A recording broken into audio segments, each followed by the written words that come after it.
আমার কষ্ট, আমার বেদনাটা যে এমন সুন্দর একটা মেয়ে এবং শিক্ষক আমরা হারালাম, এইটা হলো অপূরণীয় ক্ষতি।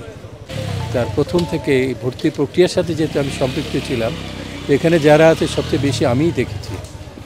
আসলে শিক্ষক শিক্ষার্থীদের সম্পর্ক আর অন্য কিছুর সাথে তুলনা না করাটাই ভালো।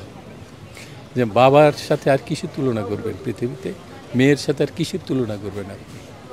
তো ওর তো শিক্ষক, ওই যে বললাম যে ক্যাম্পাসে ভর্তির থেকে এবং শেষ পর্যন্ত সহকর্মী, এই যে অভিজ্ঞতাটা, এবং সেই তো তাকে তো ব্যক্তিগতভাবে চিনতাম না, কিন্তু তার যোগ্যতা, তার মেধা, সেটি তো তাদেরকে সহকর্মী পর্যন্ত এনেছে। আর ব্যক্তিগতভাবে ওই যে বললাম তার প্রথম থেকে এই ভর্তির প্রক্রিয়ার সাথে যেহেতু আমি সম্পৃক্ত ছিলাম, এখানে যারা আছে সবচেয়ে বেশি আমিই দেখেছি। অতএব আমার কষ্ট, আমার বেদনাটা যে এমন সুন্দর একটা মেয়ে এবং শিক্ষক আমরা হারালাম, এইটা হলো অপূরণীয় ক্ষতি।